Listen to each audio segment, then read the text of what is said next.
శ్రీనివాస్ గారు ప్లీజ్ తాడూరి గారు ఒక నిమిషం తాడూరి గారు ఒక మానవతరాయ్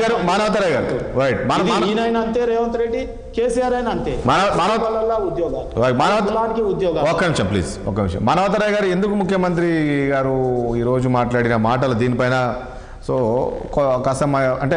ఓకే అసెంబ్లీలో ఒక భాష సరిగ్గా మాట్లాడలేదని ఈరోజు బీఆర్ఎస్ నేతలు చూసాం మనం గన్ పార్క్ వరకు వెళ్ళారు నిరసన తెలిపారు కనీసం మైక్ కూడా ఇవ్వట్లేదు ముఖ్యమంత్రి తిట్లు తిడతానేమో మేము పడాలి కానీ మేమేమైనా ఒక మాట అంటే మాకు మైక్ ఇవ్వరు అనేది విధంగా మాట్లాడుతున్నారు ఏంటి అసలు దీన్ని ఏ రకంగా చూడాలంటారు ఇప్పుడు ముఖ్యమంత్రి గారు ఉన్న మాట అంటే ఉలిక్కి పడుతున్నారు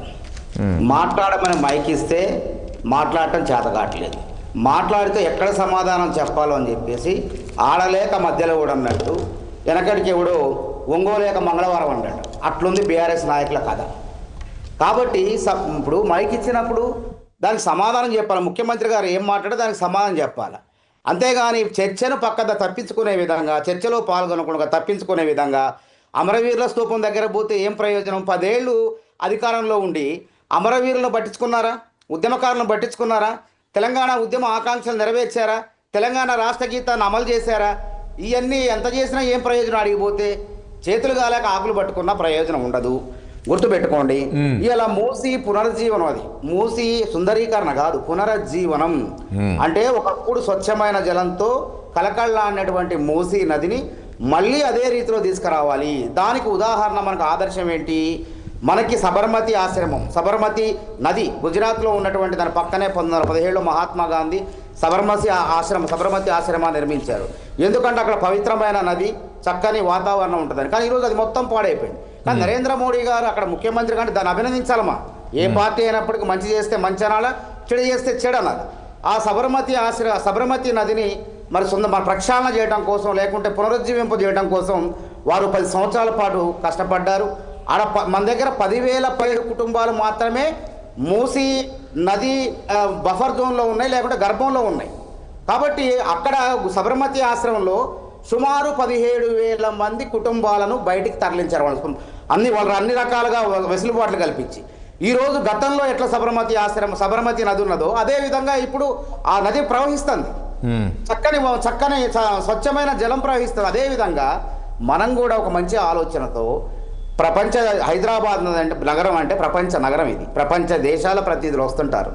వచ్చి ఆ మూసి దగ్గర భూములను ముక్కు మూసుకుంటున్నాం ఇది ప్రజలు అందరికీ సిగ్గుచేటే ఇది కాబట్టి ఇకనైనా దీని గురించి ఆలోచించాలని చెప్పి రేవంత్ రెడ్డి గారు నడుము బిగిస్తే దాని కాళ్ళల్లో కట్టెలు పెట్టే ప్రయత్నం చేస్తారు దాన్ని రియల్ ఎస్టేట్ అంటారు రకరకాలుగా అసలు గమ్మత్తు ఏంటంటే అసలు డిపిఆర్ఏ లేదు ఇంతవరకు 1,00,000 కోట్ల అవినీతి జరిగిందంటారు ఆయన అంచనాలతో 1,00,000 కోట్లు ఇంత అవుతుంది 1,00,000 కోట్ల వరకు దీన్ని చేయాలి అద్భుతంగా చేయొచ్చు స్వచ్ఛమైన జలం ఇవ్వచ్చు 200 కోట్ల వ్యర్థ జలాలు రసాయనిక పారిశ్రామిక వ్యర్థాలన్నీ కూడా మనం వాటిని తరలించవచ్చు బయటికి కాబట్టి ఇది మన మానవ మనుగడకు భవిష్యత్తు హైదరాబాద్ ప్రజలకు మంచిది అని చెప్పి ముఖ్యమంత్రి గారు కష్టపడుతుంటే నడుం బిగిస్తుంటే వీళ్ళు చూసి తట్టుకోలేక వాళ్ళు చేయలేకపోయారు రేవంత్ రెడ్డి చేస్తాడు కాబట్టి ఏం చేయాలో ఏదో రకంగా దాన్ని విమర్శించాలి కాబట్టి ఇలా ప్రాజెక్ట్ ఉండదు అంటే మైక్ ఇస్తే సినిమా బ్రహ్మానందం ఒక సినిమాలో వేణుమాధవ్ బ్రహ్మానందం అనుకుంటా గొడ్డలు పట్టుకొని నరకమే అంటే ఇలా నరకలే నా కత్తి శనివారం ఇలా ఫలానా దేవుడు సోమవారం శివుడు పుట్టినరోజు మంగళవారం ఆంజనేయ స్వామి పుట్టినరోజు నేను చేయను ఆదివారం చేయి నరక అంటే ఆదివారం అంటే ఒకటి మానవతరాయ్ గారు ఇక్కడ పాయింట్ ఏంటంటే వాళ్ళ వ్యవహారం మొత్తం కూడా అరే అసెంబ్లీకి వచ్చి మాట్లాడమంటే ప్రధాన ప్రతిపక్ష నాయకుడు పారిపోతాడు అదేవిధంగా బడి పిల్లగాళ్ళు బళ్ళె కొడితే మనం ఏమంటాం బడి దొంగ అంటాం మరి ప్రధాన ప్రతిపక్ష నాయకుడు అసెంబ్లీ నెగ్గ కొడితే ఏమనాలండి మరి బడి దొంగ అసెంబ్లీ దొంగ అనాలా చెప్పండి మేమంటాం ప్రజలు అంటున్నారు అదేవిధంగా మేము ఒకటే అంటున్నాం మీరు అసెంబ్లీకి వచ్చి దొర అవుతారా అసెంబ్లీ ఎగ్గొట్టి దొంగ అవుతారా ఒకసారి తేల్చుకోండి ఫస్ట్ ప్రధాన ప్రతిపక్ష నాయకుడు గురుతరమైన బాధ్యత ఏంటండి అసెంబ్లీ జరిగినప్పుడు అసెంబ్లీలో ప్రభుత్వం చేయడం తప్పులు చేస్తే ప్రశ్నించాలా ఒకవేళ గతంలో మీరు ఎక్కడ అవకాశం ఇస్తున్నారండి కాదు మానవతరాయ్ గారు మీరు ఎక్కడ అవకాశం ఇస్తున్నారు ప్రశ్నించామని మీరు చెప్తున్నారండి వాళ్ళు నొక్కే చూడండి ఒకసారి గత 10 ఏళ్ళు శాసనసభ సమావేశాలు జరిగినప్పుడు కాంగ్రెస్ సభ్యులకు బయటికి గెంటేశారండి ఆ సంపత్ కుమార్ని కోమటిరెడ్డి వెంకరెడ్డిని మర్చిపోయారా మీరు బయటికి గెంటేసి వాళ్ళని సస్పెన్షన్ చేశారు దారుణంగా ఇలా పరిస్థితి ఉందా కాంగ్రెస్ నాయకులను అసలు కాంగ్రెస్ పార్టీని నిర్వీర్యం చేయాలని చూశారు ఏకపక్షంగా సభ నడుపుకోవాలని చూశారు ఆ రోజుల్లో కాంగ్రెస్ నాయకులు మైక్ అడిగితే వ్యంగ్యంగా బట్టి విక్రమార్క గారిని అవమానపరిచారు ఘోరంగా. కాబట్టి ఈరోజు అది ఉందా, మైక్ ఇస్తే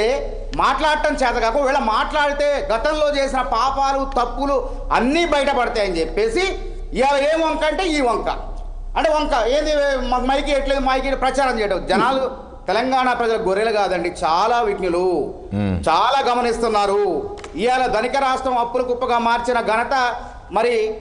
మాజీ ముఖ్యమంత్రి కేసీఆర్ గారు. వాళ్ళు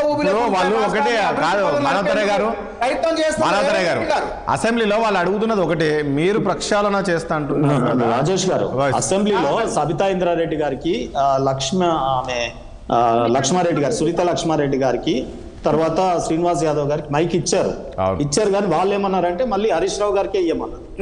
సో అది ఏకపాత్రాభినయనం అవుతుంది. ఎంతసేపు ఈ కుటుంబం వెగుడుబుడుతుంది సార్ ప్రజలకు, అందుకే ఈర్ష్యతోనే కుటుంబం కొంత ఇదైంది. కాబట్టి అసలు అట్లా కాకుండా వాళ్ళు సీనియర్స్ మాట్లాడితే సరిపోతుంది. నేనేమో